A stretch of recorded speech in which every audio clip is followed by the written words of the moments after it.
What do giant boulders, spiders and cross-dressers have in common?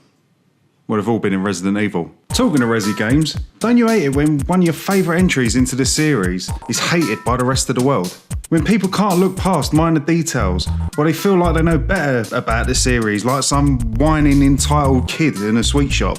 I'm a franchise. I'm a precious story that wasn't dumb in the first place. Have you ever felt like this? Then you're probably a fan of the game we're going to have a look at today, because we're going to take a closer look at Resident Evil 6. Now, I have a bone to pick with people. First off, I want to address the dickheads online that always moan about this game. I always see it in forums and people's reviews of this game, and they all say the same thing, that Resident Evil 6 is over the top. Really? Are you dumb, bruv? The Resident Evil series has been bloody stupid from the start, and then you get all the way to Resident Evil 6, and then you want to start saying that the game's silly. Like, if you're not a petite girl with a rocket launcher stuffed in her back pocket, you're a knife-wielding lump of tofu. If you're not a roided out action man punching boulders into volcanoes, you're shooting giant monsters shouting stars with laser cannons. Resident Evil has always been stupid, brav. But while people like to take digs at Resi 6, I, for the exact same reason, am sitting here thinking to myself, but this is the most Resident Evil game of the Resident Evil team have made in the Resident Evil series though, brav. I mean, you can argue that 7 took the game back to its roots and all that, but as a continuous story, Resi 6 just took what made each of the other games what they were, cranked them up by 100. See what I did there? Cranked up, you know, because Resident Evil, huge cranks. Fuck you. And they didn't only just fart out another game in the series with a generic story, desperate to one-up the last game's virus from whatever. Instead, they've given us essentially 4 full games that have an intertwining story using mechanics from each of the games in the series, as well as adding completely new ones, a new control system that irons out all the kinks that people moaned about for years, until they got them and then they fucking moaned that they changed it. This new approach to the series is the reason that a majority of people are running around like a kid who's been given shit and sugar for dinner. But in my opinion, they've come up with a more interesting approach. Because like I said earlier, there's 4 fucking full games. There's no DLC, no added cost. 4 bloody campaigns, all the length of one sodding Call of Duty game, in the box on day 1. Brav! So then, let's get down to the meat and potatoes. Each character's campaign plays a little differently, with each one catering to a specific style of Resident Evil game. So, we're going to take a look at each one of them, one by one. First up, we've got Leon, and he's accompanied by some bitch called Elena. Oh, she's not a bitch, I'm just saying it, you know what I mean? Just saying stuff. And I know what you're thinking, but don't worry. She's not an annoying tacked-on character like some from the other games in the series, and she ain't no damsel in distress like other partners in the series. Nah, this little lady can have it just as much as Leon.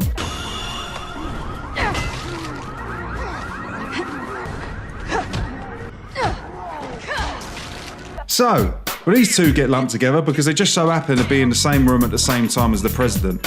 And he's just about to come clean about what really happened in Raccoon City, when all of a sudden, bang, he becomes a zombie. And because of that, Leon sticks one straight in his nut, and then she starts getting all dramatic saying, oh, it's my fault, making Leon get all like, the fuck's this bitch on about? And she's all like, I've got to show you something, trust me, it's my fault, blah, blah, blah, blah. And he's like, all right, fuck it, what's the worst that can happen? Well, this ends up with them getting blamed for killing the president and having to fake their own deaths and go on a run all fucking secret agent style. Leon's campaign plays just like Resident Evil 4, with a focus being on horror and putting you in tense situations, with ammo being scarce and, well, the ammo not really even being that much help. Seriously, you can give these dickheads like 6 headshots and nothing, but a well-timed fly kick to the face and these lot go down like a bad game of Jenga. This portion of the game is good at setting up small moments of panic. If you're not shitting your pants behind a barricade in some house in the city, you're running through spooky caves and grave-filled churches. You even have to make your way through a zombie-filled subway tunnel. And if that's not claustrophobic enough, you even got trains whizzing around that can mow down the zombies, as well as you and your partner. Because trains are scary, innit? I mean, ain't you seen Ghostbusters 2, bruv?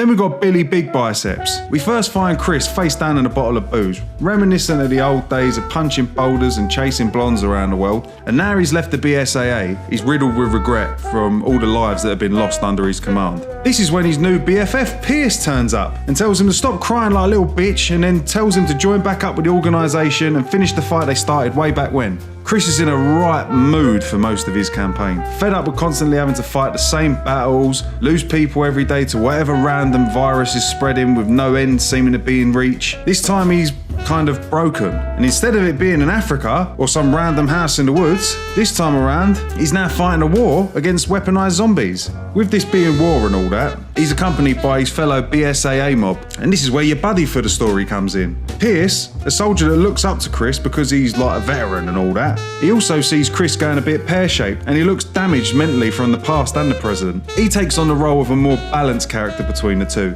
questioning Chris's decisions and mental state, which makes for some surprisingly good storytelling and chemistry between the two. Chris, we need to stay calm. After what she's done to us, how many of our men are dead because of that bitch? I'm right there with you, Captain. But your personal vendetta isn't gonna get us anywhere. If you hadn't been blinded by vengeance, we could have prevented some of those deaths. Shut up. Do you even care about our mission anymore? Shut up! I feel sorry for all the men that died believing in you. What happened to the legendary Chris Redfield, huh? What happened to you? It's a good thing Finn's not around to see you this way.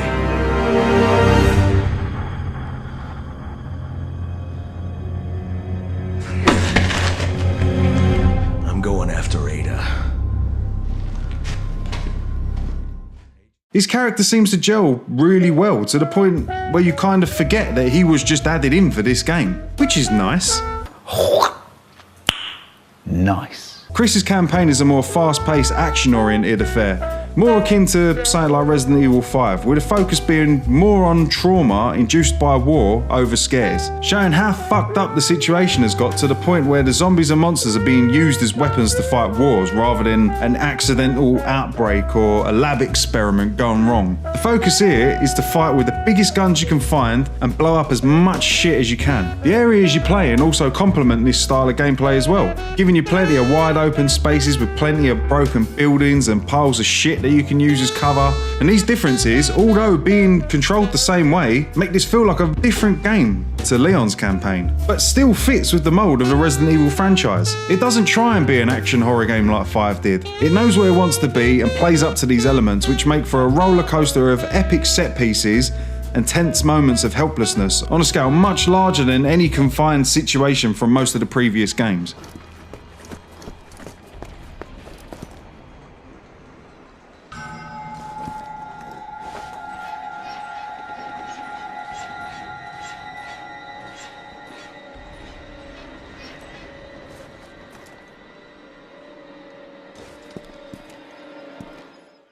Now, Jake's campaign is the biggest change to the Resi recipe, adding a more adventurous take to the series, borrowing from games like Uncharted and the Tomb Raider reboot. This campaign will have you running away from crumbling buildings, being chased by a walking butcher shop, with a roller coaster of twists and full of oh shit moments. Let's get the details out of the way first. Jake has superpowers. Well, sort of. This guy just so happens to be son of the series' naughty person, Albert Wesker, meaning they've got the same blood, meaning he gets super speed and double hard punches and shit. Wesker's blood is more than just a plot device to give Jake powers though. There's a bit more to it because your sidekick for this campaign, Sherry Birkin, wants to take your blood as well. And that's Sherry from number 2, bruv.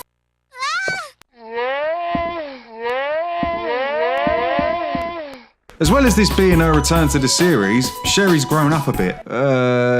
Yeah. Anyway, Sherry wants Jake's blood because it has some antibodies that could help make a cure for the virus or some shit. So she goes to find him, some place that's called Adonia. That sounds a bit made up to me. Where he's here being a mercenary and stuff. So she meets up and says, "Hey bruv, I beg you sell me some of your blood. I'll pay you like $50 million and shit." And he's like, sweet as a nut. But then Edward Scissorhands' big brother, Usternik, turns up to murder Jake to death for the same reason. All right, where to? It's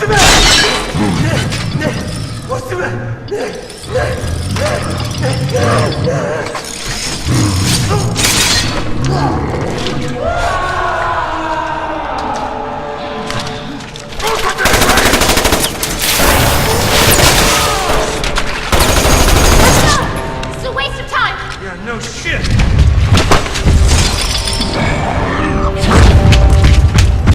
That sounds a bit like Resident Evil 3. So, Jake and Sherry spend most of the game running away from this guy, but eventually find out that Sherry's still got some of her dad's zombie juice inside her, which gives her super healing powers and blah blah blah blah blah blah blah. If I tell you any more, I might as well tell you the whole story, and I'm not going to do that because I don't want to give you spoilers. I'm not spoiling the story for you. I want you to have a go. But the coolest thing with each of the campaigns is the way that they all intertwine in and out of each other. Normally, when you get a game that gives you multiple characters and stories, they normally just fill it with stuff that's recycled from older levels, or they'll just let you play the old level, and it ends up just turning into nothing more than just sort of like a reskinned game with like a slightly different plot just plopped in there to try and make the game feel longer. I'm looking at you, Devil May Cry 4. But this game is literally a bunch of standalone games that at points bump into each other on certain parts of the timeline. Wait, I swear Resident Evil 2 did that already. You've also got Ada's campaign that was originally unlocked when you'd beaten all the other 3 characters' campaigns. But now for some reason they put an update on it and made it so it's available from the start. And this is fucking stupid, bruv. This story is literally a spoiler in itself. So if you play this one before you go through the others, you're gonna fuck up the experience for yourself. And it's for this reason I'm gonna leave it out and leave it to being unlockable like it should be. Because I want you to find out. I want you to get all them little plot twists and all them little revealing bits yourself and experience how I did, because I'm good like that. Now that's all out of the way, let's talk about the game's mechanics. So, Resident Evil and good controls are not saying that you normally put in a sentence together. The biggest gripe Resident Evil has to deal with when it comes to complaining gamers is the use of tank controls. People seem to have a hard time with the concept that the up button makes you walk forward regardless of where the camera's placed. But it's easy though, bruv. With these controls being the case up until 4, where the controls was pretty much the same, but now you've got a 3D environment and they decided to put the camera behind your shoulder. So it makes sense that up makes you walk forward because you press up and you walk forward with the camera pointing that way. Anyway, this stopped people crying over it, and the same control scheme was used in 5 as well as pretty much everything else from Resident Evil 4. Now comes 6, and this is where the biggest departure comes from the series so far. Now you can move the camera with the right analog stick, and you move yourself with the left. You can now walk whilst aiming, you can dive to avoid attacks, you've got a melee attack button, which can be comboed up into some sick finishing moves, and then you can even take cover behind things like walls and obstacles. But do you think this made people happy? Did it? Fuck. What a slap in the ball bags that is. For years, you've had people whinging that they want the controls to be changed so it's more like other games out there. And then when they get it, they cry that it's not like the old games. Bunch of bloody babies. Well, with that being said, there are other tweaks to the mechanics that separate this from the other games as well. For example, you can now play all the campaigns from start to finish with either of the 2 characters for each said story, giving you a slightly different moveset depending on who you pick. Herbs are now made into pills from the item menu, which is now assigned to a button on the controller, making the entire process streamlined, keeping you in the game. The item menu is now split into a sort of Metal Gear style weapon and item system, giving you 2 different sections, with the left and the right buttons going for equipable items and weapons, and the up and down buttons being for consumables like first aid spray and throwable items like grenades. Aiming's been overhauled, with your gun's laser sight wobbling whilst you hold it, and depending on some variables this can change, like how much stamina you have, how much recoil the weapon gives, or how many bullets you fired at any given time will make aiming harder or easier depending on the situation. There's also a HUD and a waypoint system that's been put in, but this is stupid, it doesn't need to be there. Luckily you can turn that shit off in the options. But all these tweaks keep the game feeling like Resident Evil, but at the same time expanding on how you interact with the game. No longer is it a tank-controlled item management game. Now the game puts you in full control and equips you with the ability to deal with whatever situation you might come into contact with. But with all the good changes they've added to the game, it also does end up having some flaws that can really take you out of the experience. Like bullet placement is the place where they shit the bed the most for me. You can put like 6 bullets into the face of a zombie and the dickhead's still standing. I wouldn't mind so much, but Leon tells you at the beginning of the game to shoot the fuckers in the head. You see one of them, aim for the head. It's your best bet. Got it. The new diving mechanic also means that you can get knocked down to the floor, which sometimes feels like where you spend the majority of your time in this game, waiting for your partner to come and inject you with some stand back up juice. And the moving laser pointer, for whatever realism it might bring to the game, just works out to feeling like a frustrating and cheap way to make enemies harder, or just the way to just piss out your ammo. But this also plays straight into the new melee combat that they've added to the game. You'll soon realise that this is your best friend in this. A quick 1-2 with the melee attacks will open up your enemies for a finisher where you can go all Stone Cold Steve Austin on the bastards. But overall, the game is going for a one-size-fits-all style of gameplay that can fit into any mould of Resident Evil from the last few years. And I think they did a good job. Each story feels different from one another to distinguish them from horror, action, or adventure, not restricting you with the abundance of one story's features over the other. Leon's campaign never feels like the horror has taken a back seat to the action, whereas Chris's story feels like a war game rather than a horror. I think the devs need to give themselves a pat on the back for this, to making something so ambitious and open-ended.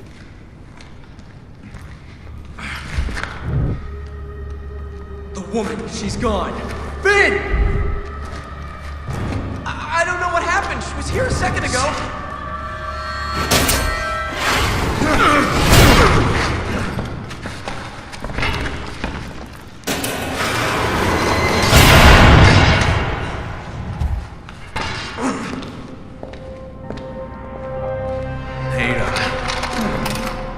Thanks for the escort. Here's something to remember me by.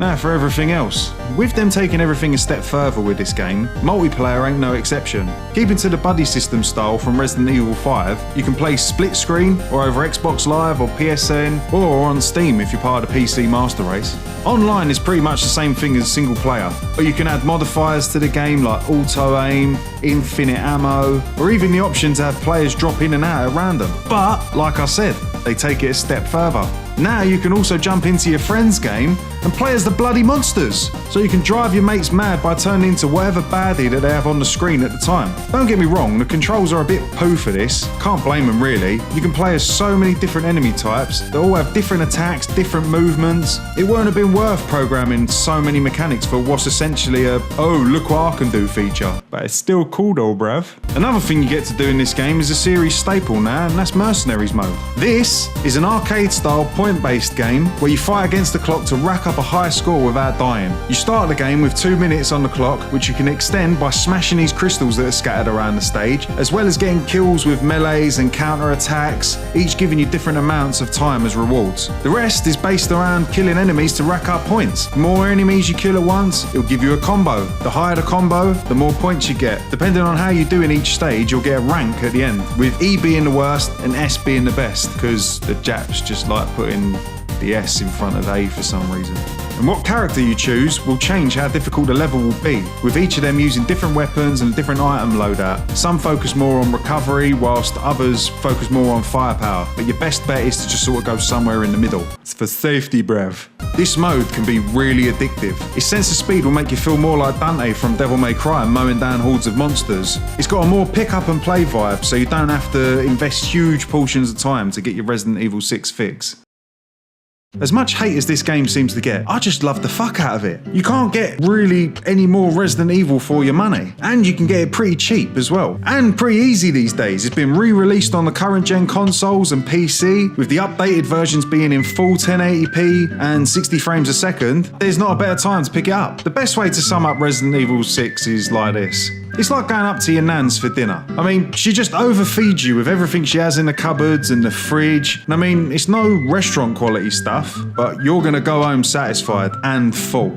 So, there was my closer look at Resident Evil 6. I hope you enjoyed the video and all that stuff. If you did, give the video a thumbs up. Remember, subscribe to the channel, and I'll see you in the next video.